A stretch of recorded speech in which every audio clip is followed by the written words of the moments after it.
I think Surge is pretty good.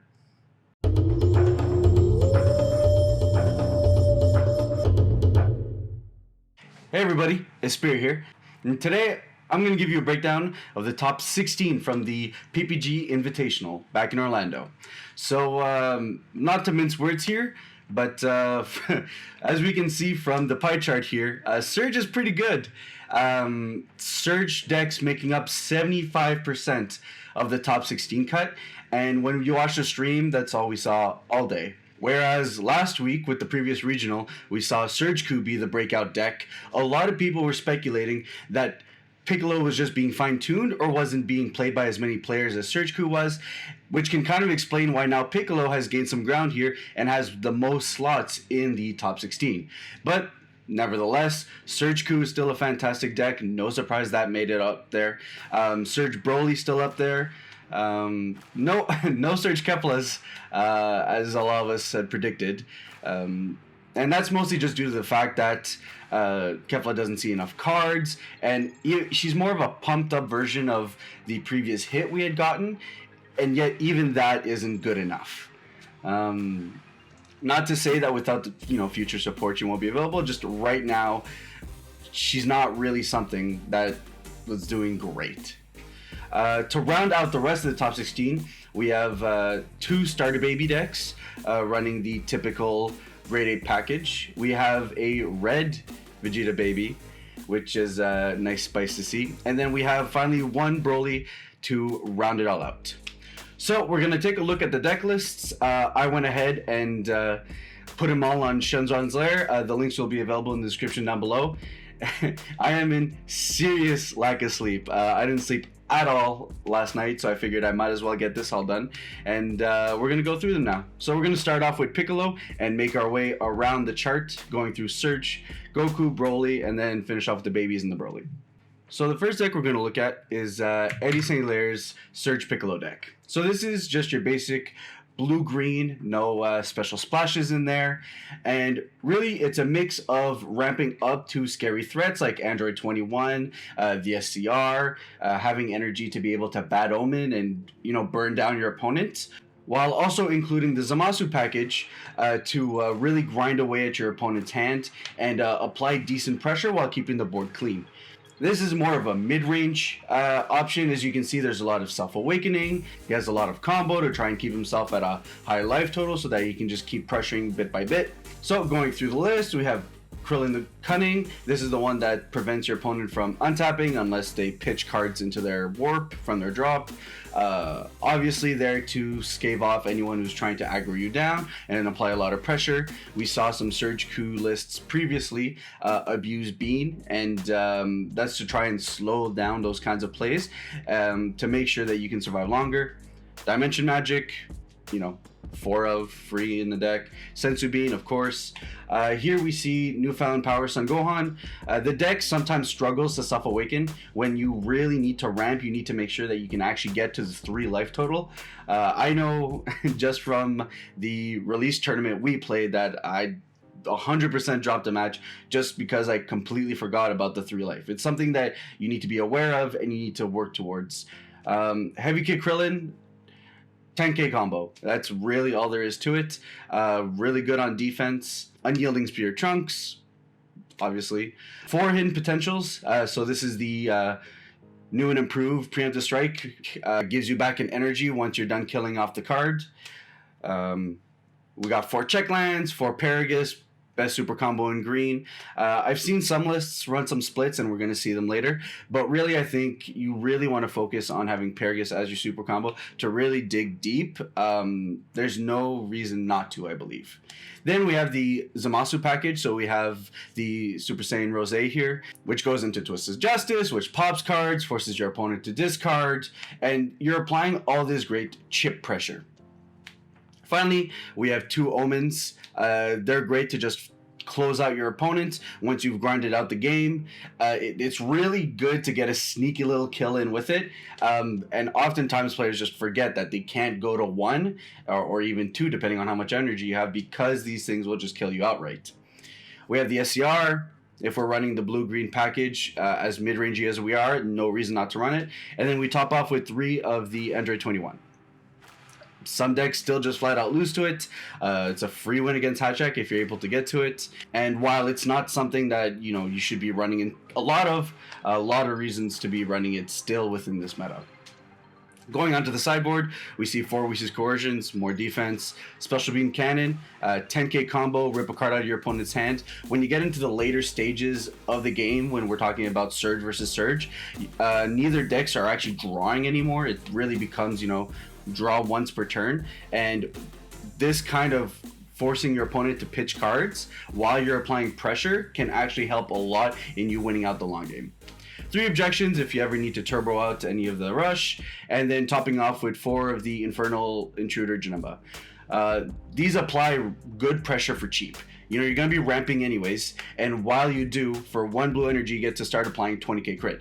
That's super relevant. It's an annoying card on board because it feels so free for you to play it, and your opponent gets seriously bothered by the fact that they need to bother time to try and get rid of it. So moving on to our next Surge Piccolo. This is the one by Jonathan Rodriguez.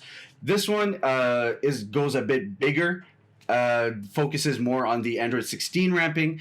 So going into the list, the differences are the Master Roshi negates, leans on being a bit more defensive. We see 3 check lands as opposed to 4. You'll see decks vary between the two. You'll see your energy. These decks do draw a decent amount on their Unawakened side, and with Piccolo specifically, you can actually dig 3 deep.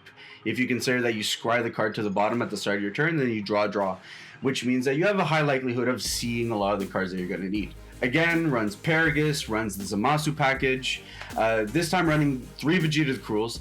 Vegeta the Cruels doesn't have as wide of a usage in this meta as we've seen with previous metas, but it's still an annoying card, especially when we get to those points in the game like I was talking about before, where you're really trying to grind out hand advantage versus your opponent. 2 Ultra Instinct Son Gokus in the main, with 1 in the side.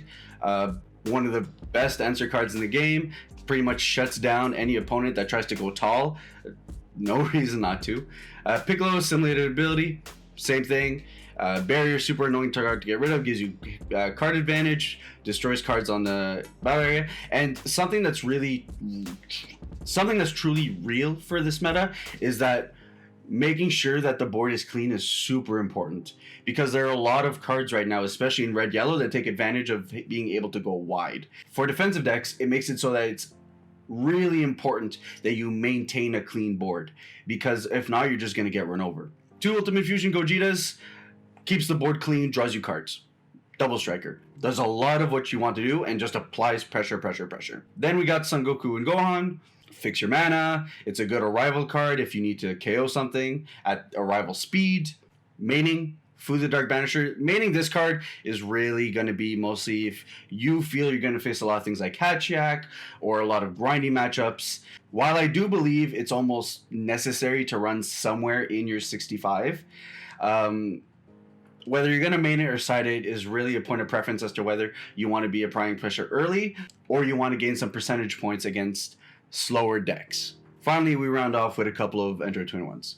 Going to the sideboard now, we see a lot of variations compared to the previous ones. We see West Kai keeping watch, so this is going to prevent my opponent from playing apes when he combos with them, which is a big deal because energy efficiency is really tight, especially with red-yellow being one of the best decks.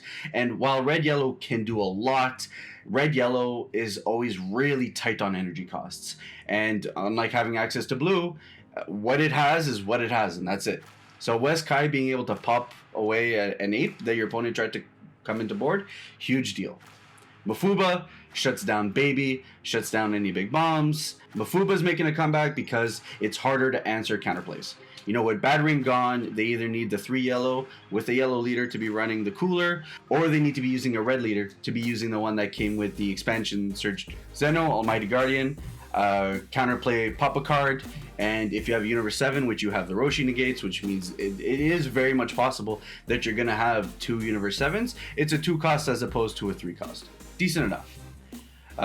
Double Strike Champa, huge deal.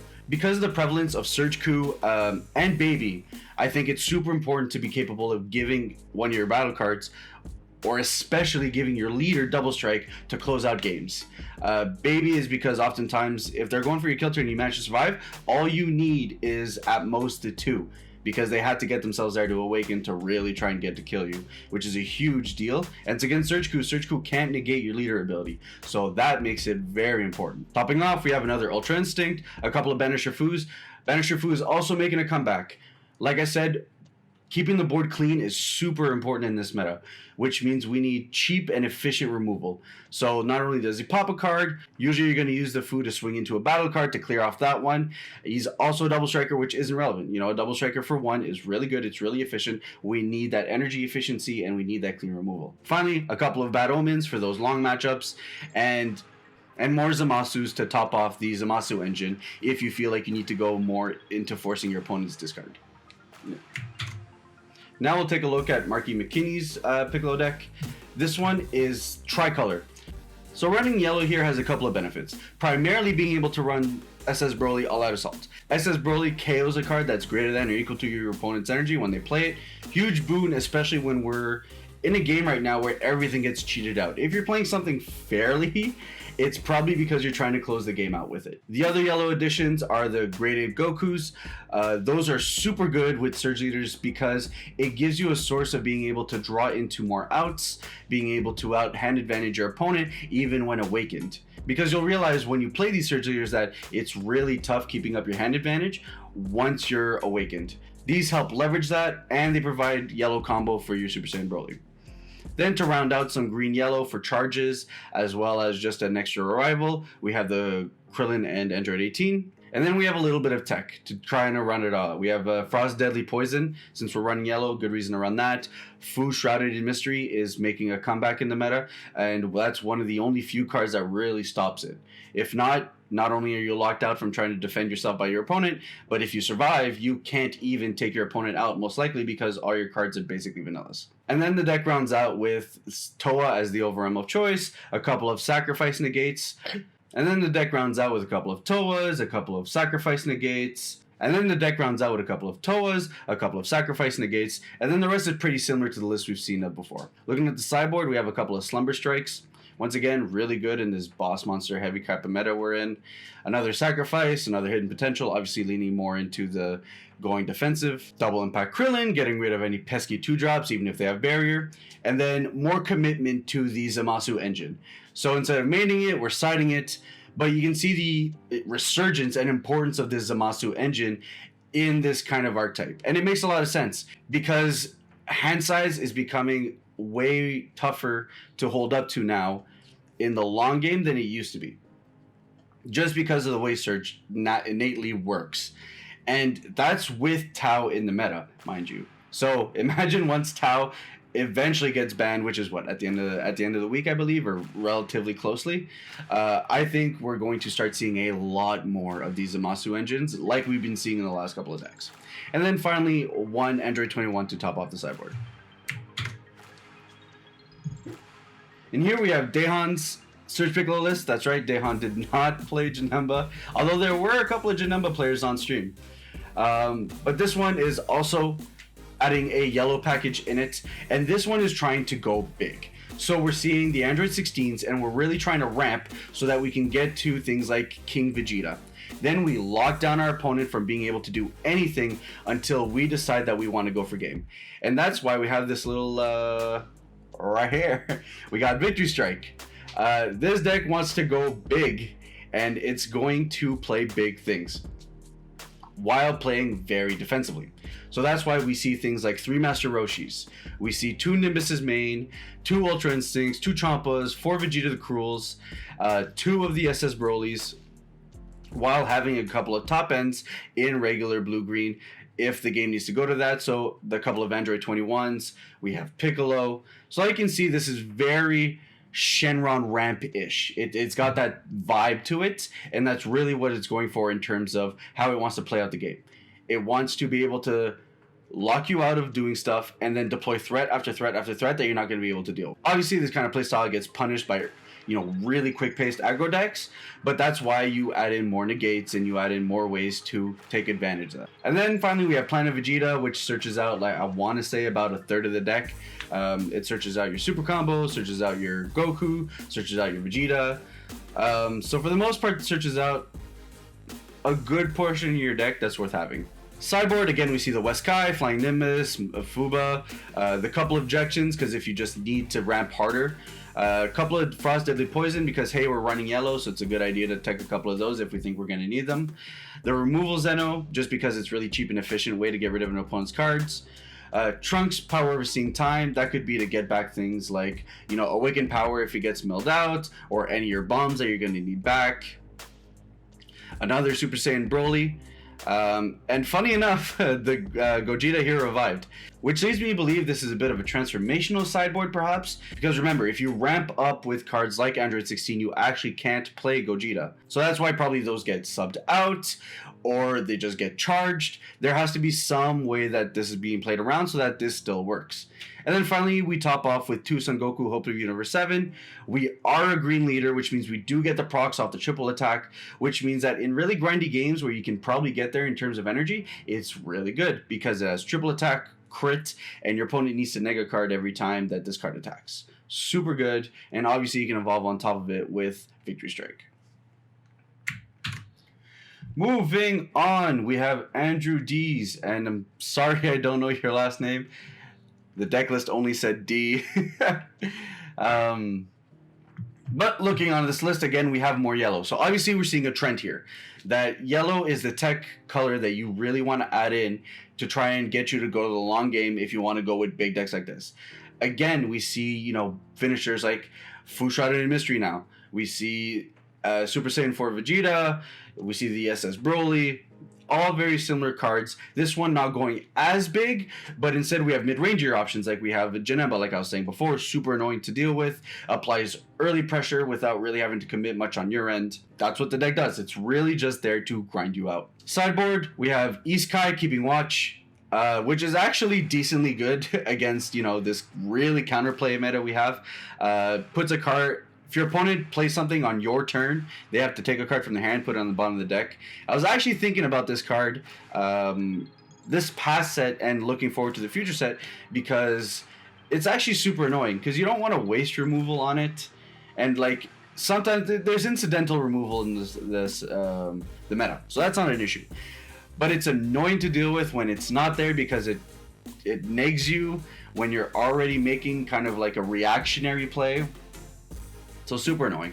Mafuba, Master Roshi. So this is the one that retrieves you a green extra card from your drop if you send him from drop to your warp. So in this deck in particular, you're looking to get, you know, hidden potential back, which is a huge boon in matchups where your opponent's trying to arrival or play something that they then combo up to even bigger things, kind of like Baby.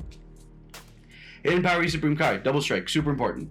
Tien, he's gone, he's leaving, but for this tournament, super relevant. If you watch any of the VODs this week, you'll notice that Tien shuts down any opponent that's running blue. And it's super feel bad, especially when you have 3 negates in hand.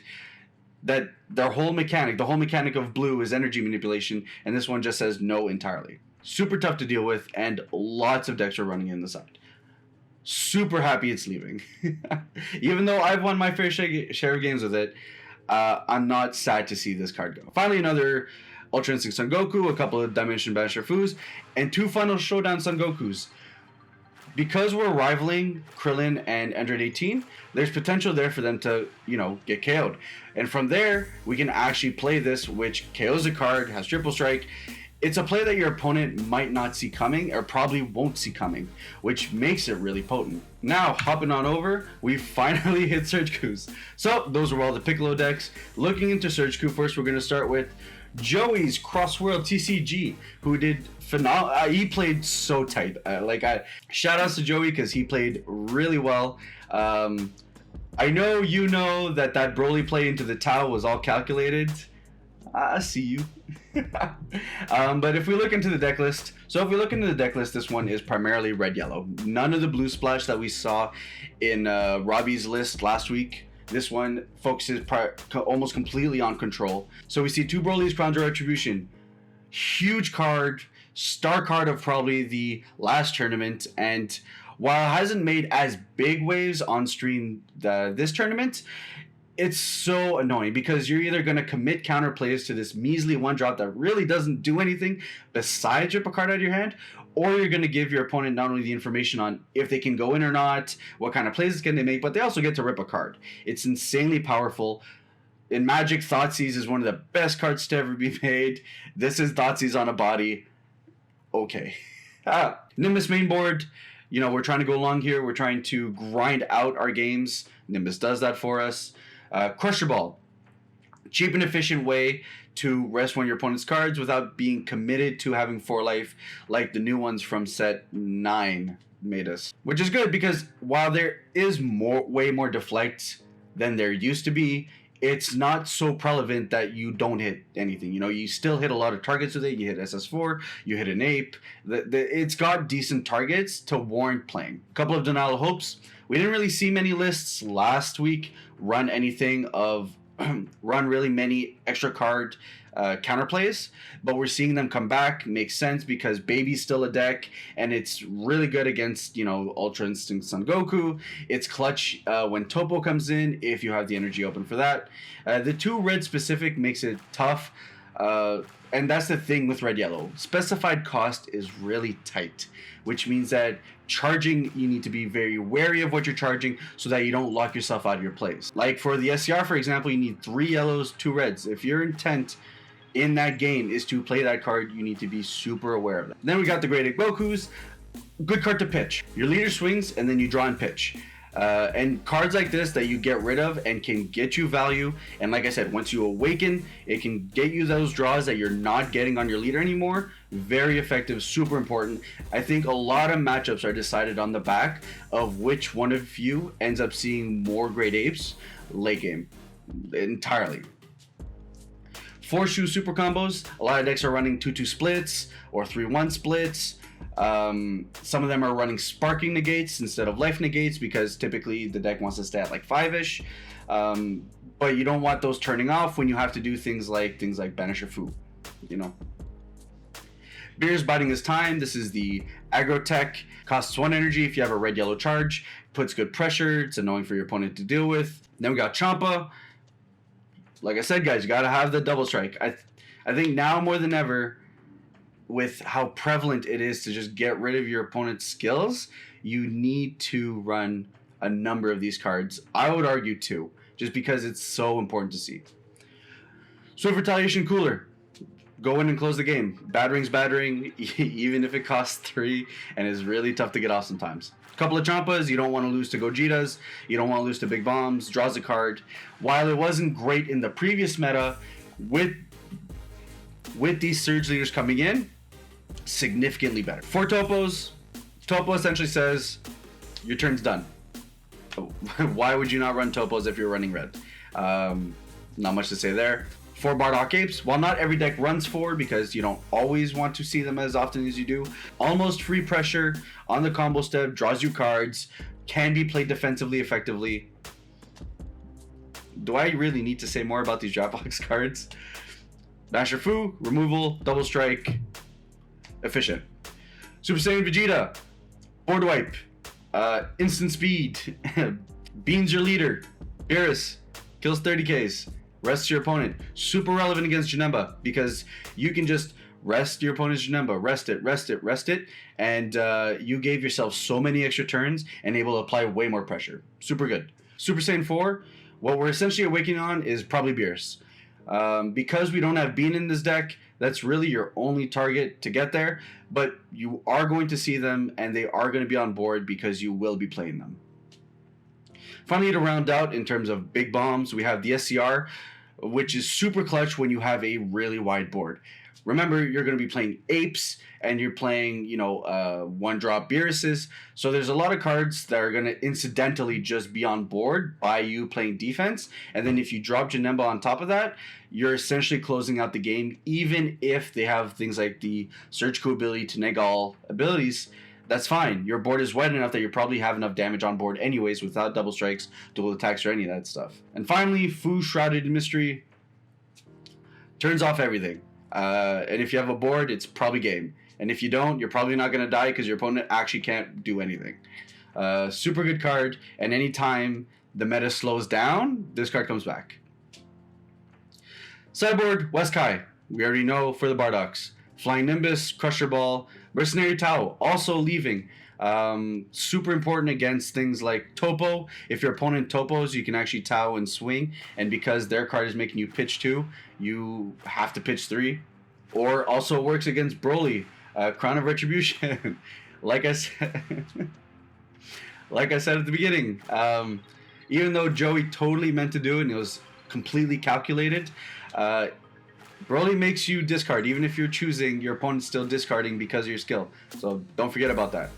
Battle of the Death. There are some threats that are really tough to get rid of, especially because they're big barrier things that are hard to kill. This just says go away. It also gets you to your awakened life if you need to get there. Tien shuts down blue decks, wins you for free, and another Food Shot and Mystery if that's the kind of game that's going long. Now we're taking a look at Justin Rios' Surge deck. This one, again, still red-yellow.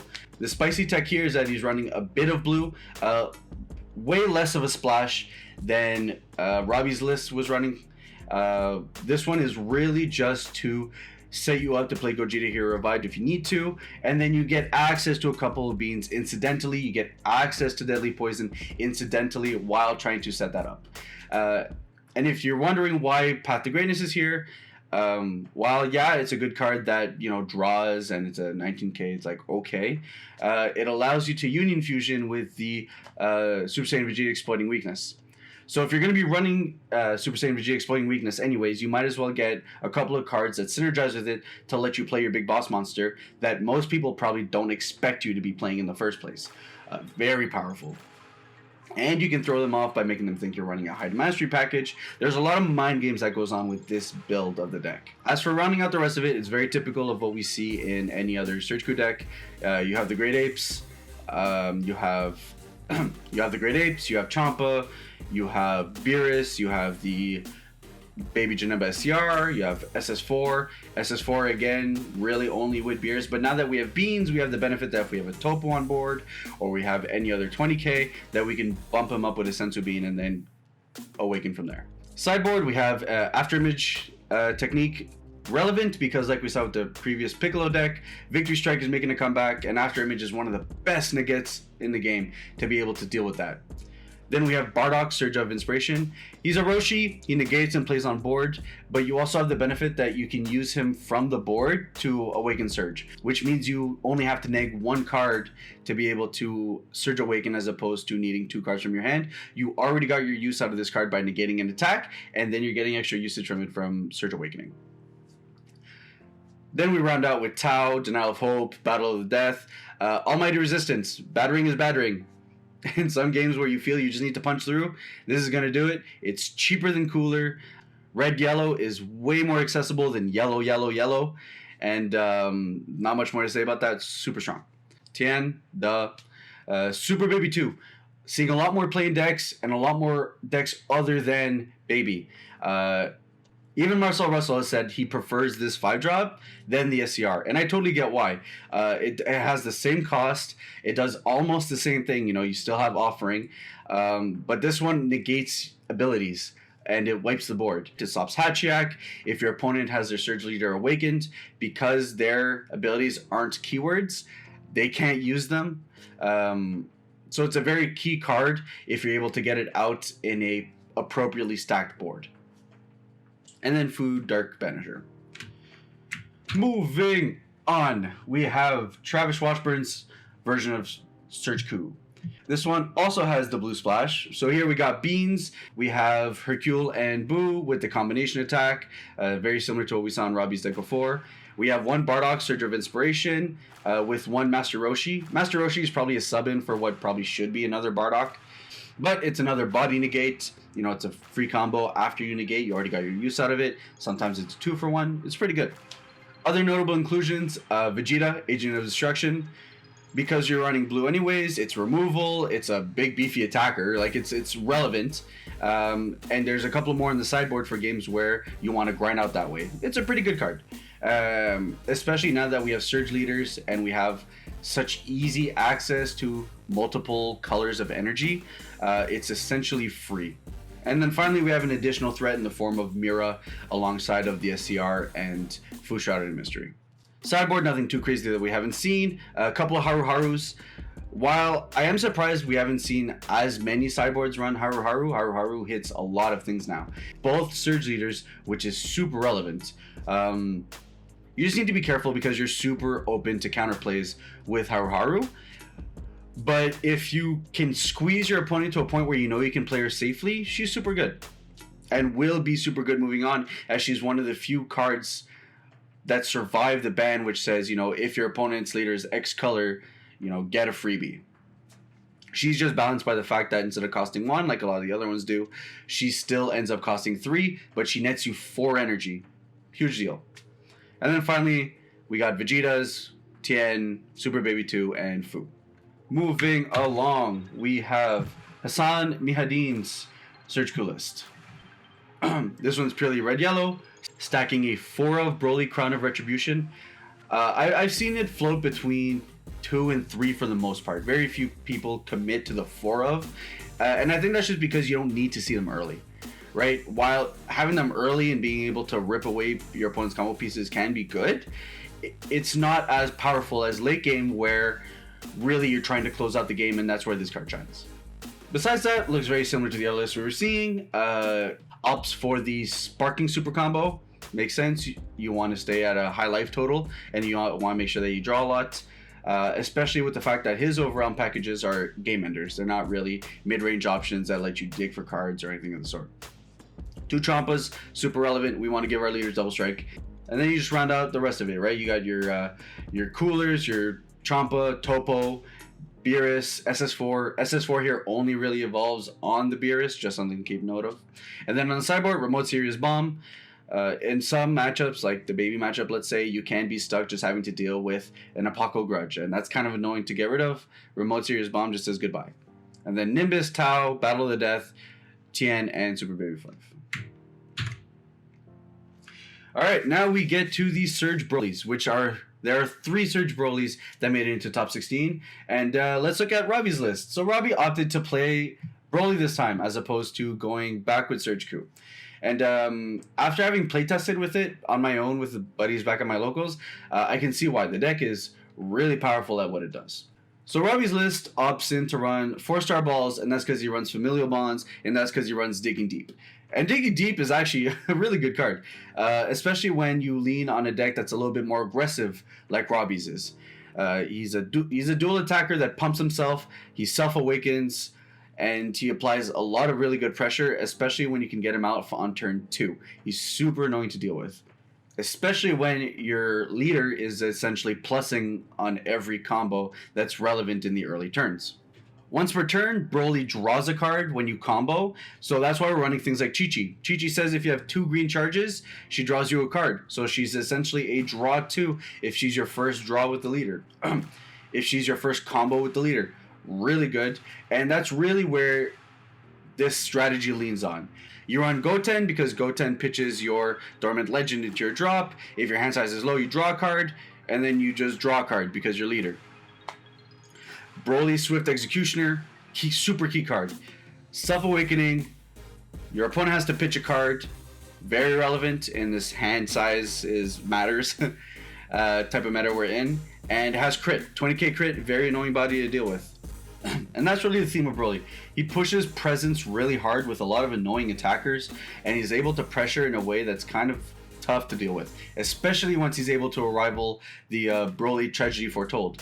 Comes in, ignoring barrier, gives 2 of your opponent's cards minus 15k, and then once per turn, you can send one of your opponent's combos to the bottom of their deck. And the way that's worded, it's your choice when that actually goes to the bottom of the deck, which makes it really powerful because you can kill off your opponent's arrivals, essentially making them have to pay extra every time they want to arrival, which are most people's ways of removing cards in this format anyways at the moment. Really key card. Then we have Raditz. He's essentially a free arrival because he's essentially a free arrival once you have multicolored charges. And then SS3 Raditz. We're running the colors. He can just close out the game for free, both on offense and defense. And if he comes down and sticks, your opponent can't really combo because anything that's 2 or less pitches. And super combos, like all cost 2. Chi-Chi there, for example, costs 1. A lot of very relevant cards that you want to combo cost a lot. So the SCR are obviously super good here.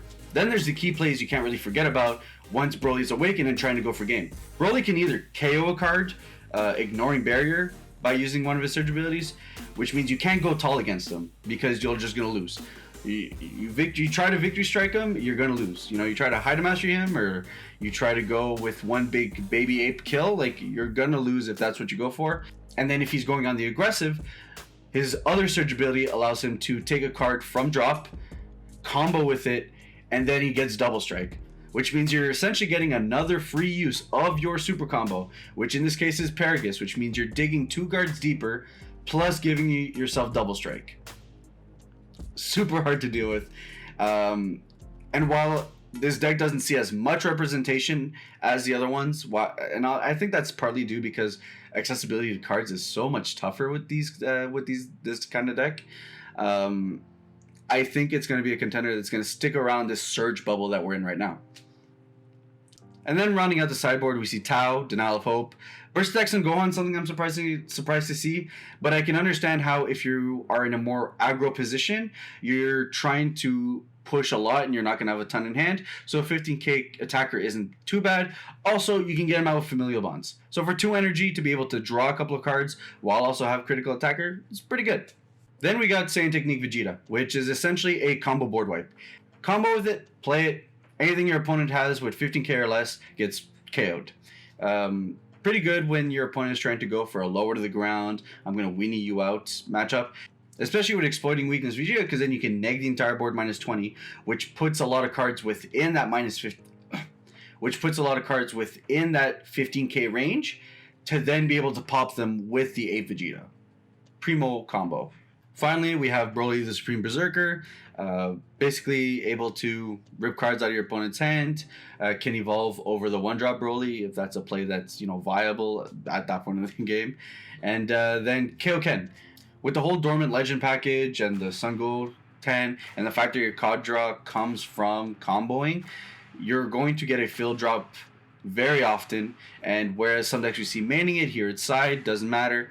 Kaioken is a super viable card within the strategy, and a really strong one at that, especially in one where, we have very key cards that help us survive against our matchups, as opposed to everything being good against everything. Now looking at Isaiah's list, here we see it a bit more mid-ranger, not as aggressive leaning as Robbies, but more so we see more so focusing on things like Arrivaling, with a decent amount of self-awakening, but more tech options. So here we have Newfound Powers on Gohan, works really well with the Champa and Beerus, where it can give a double strike, and now you're double strike critting your opponent. Additionally, we got Saiyan Kaba, cheap double strike threat, always good. Here we see a 2-2 split, which is a little bit interesting, between the Paragus super combo and the Super Saiyan Vegeta. I don't know if it's just because access to Paragus, or maybe it's wanting to balance between games where you want to set a high life total and games where you end up having to dig deep instead while you're at a lower life total to survive. 4 Dormant Legends, that's a lot. Most lists run 3, and I think that's kind of the sweet spot. I don't know if you really want to see it outside of when you get into your drop with Goten.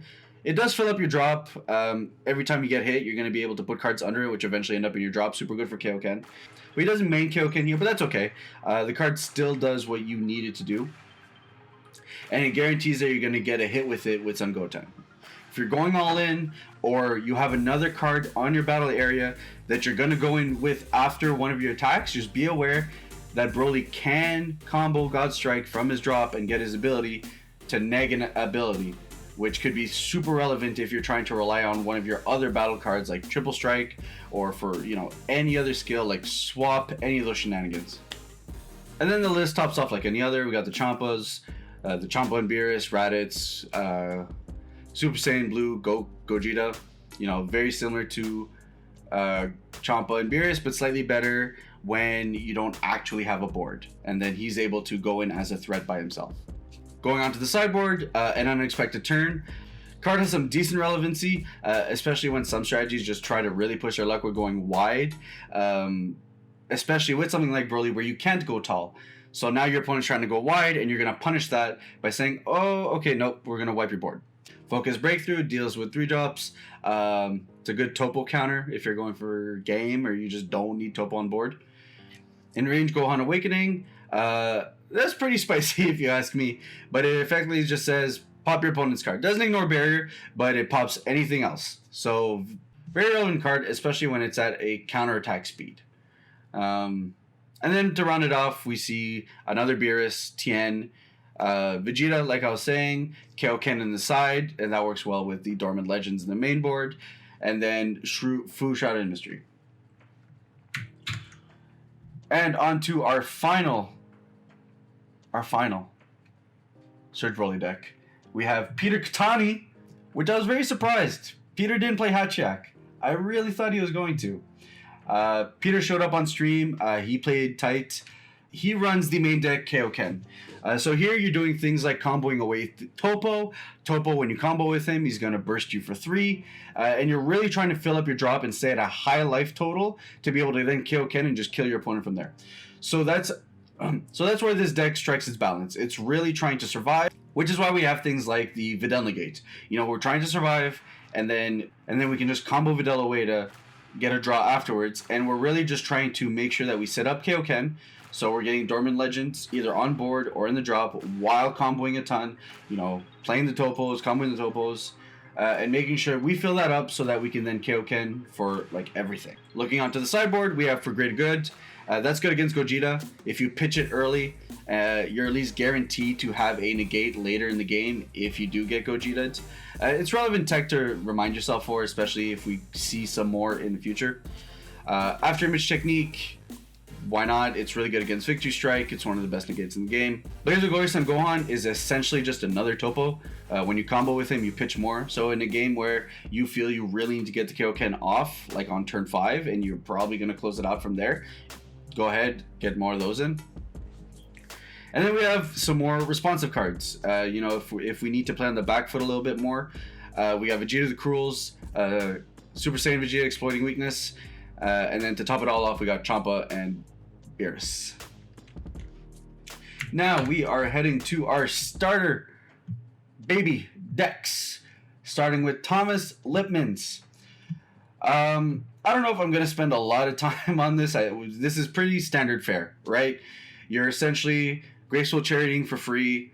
Once you've Graceful Charityed, you can go into your 4-drop, which goes into the 5-drop, which then goes into the 7-drop, or the 6-drop, potentially.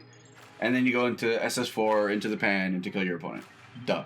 With this deck committing a little bit more to the aggro than the mid-range. You know, there are some concessions here mid-range wise with the 1 Nimbus, the 3 Topos, but you can see a lean more towards the aggro. I'm just going to try and kill my opponent's side with the tech of Toa, the Super Baby 1.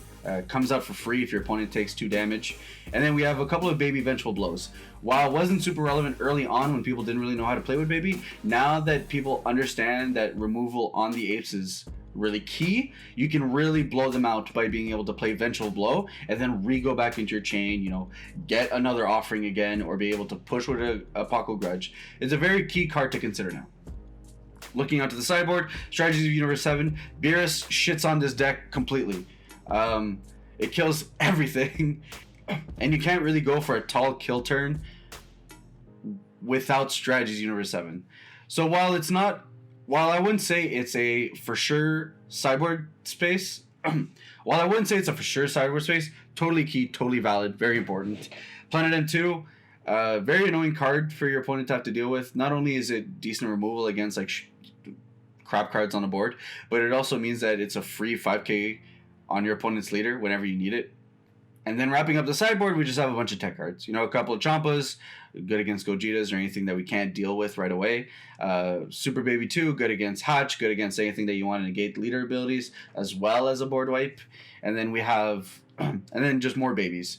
More Vengeful Blows if you know you're playing against a removal heavy deck, and another Piccolo Grudge if you need to play this control-ier, mid-ranger matchup as opposed to the combo. And then Marcel Russell back at it again, making top 16 with his own baby list. And this one is really just committing to trying to kill your opponent. Notable techs are the main board Super Baby 2. There's just so many things that it's relevant against now, whereas previously it was really only Hatch. Now with the Surge Leaders, it's even more real why this card is very valuable. So now we'll mainboard that. Besides that, typical fare, we have your Swift Retaliation Coolers. You got a couple of Beerses on your own to be able to pop your opponent's stuff. A concession to the Mirror and other aggro decks. We're going to play Nimbus in the main. Also really good against Demigra Storm, which surprisingly still does pretty well. Even though exploiting weakness Vegeta is like everywhere, it actually pushes really well. So be mindful of that. Nimbus is still worth main decking. Going to the side, we have Flaming Death Ball. That's just if we need to control the matchup a bit more. Heavenly Wizard Demigra, good against the Mirror, or good against a lot of decks that just pump out really big arrival creatures way earlier than being at 6 energy. And then it's just more things that, you know, Marcel harps on about whenever he talks about his deck. Swift Retaliation Cooler battering is a good battering. The promo Super Baby, the expansion Super Baby 2, the 4-drop, similarly negates your opponent's skill. You can evolve it on top of the 3-drop, which is key, and it also gains dual attack that turn, which means it applies good pressure. And then we're just topping it off with more, more mid-rangier options if we need them. And here we have Silk's Red Baby. That's right, not just yellow baby, red baby. As of note, the deck list was submitted with 48 cards. This was rectified in the top 16. But if it looks like it's missing a couple cards, it's because it is. So sorry about that. Like I said, the links for all the decks will be provided down below. So I'll make sure to update this list when I find out what cards Silk added in to tech in for the missing cards he had. But here it's very similar to the standard fare we've seen with Red Baby in the past, except now we just have increased consistency. Even though we can't play Baby Evil Origins for free, it's still worth running it because, guys, it is still a graceful charity. A card that is banned in like every other card game that does the exact same thing. Why? Because cleaning up your hand at such a cheap cost is super valuable. Cleaning up, setting up your drop is super key. Especially with things that like proc off of being in your drop. You know, you have the Beerus that plays itself off of being sent to drop from a skill. Boom, 15k attacker right there. You have apes that want to be in the drop anyways so that you can draw more cards. Graceful Charity is busted. So even if you're paying 1 for it, it's still a good deal. And that's really what the yellow in this deck is. It's just a bunch of tech and a bunch of consistency options. So the tech being Mudaido, no one is paying their actual costs for their cards. So there's no reason to not run something like Mutaido, especially in a deck that's trying to run really lean.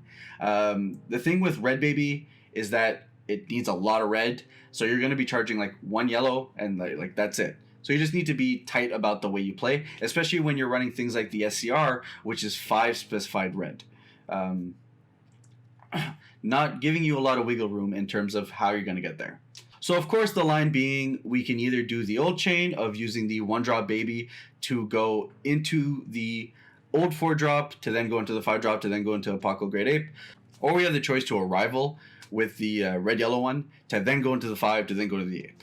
Your leader is capable of keeping the board clean, not only on his unawakened side, but on his awakened side too. Multiple cards actually on his awakened side. And you have additional ways of keeping the board clean with things like exploiting weakness. Frieza, even though you might not close out or win the game with it, does wipe the board, very relevant. And then the rest is standard fare, but we don't see Red Baby often, and I think we should explore it a bit more, because while it doesn't get the whole broken I just graceful charity for free, and sometimes I win on turn 3 because negging my opponent to like minus 20k is stupid. In terms of going long, this deck is way tougher, and Paco Grudge is still a really annoying card to deal with.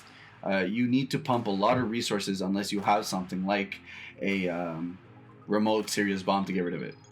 Looking at the sideboard, we have Beer's Ball, good against opposing topos. Or really, if you're tapped out, at least you have some form of defensive options. Nimbus, Crusher Ball, Caulifla. If Caulifla is good tech if you need to start pushing for damage and you know that your opponent's just holding up whatever. Okay, fine, I'll tap you down and then I'll go in. I'll play your game.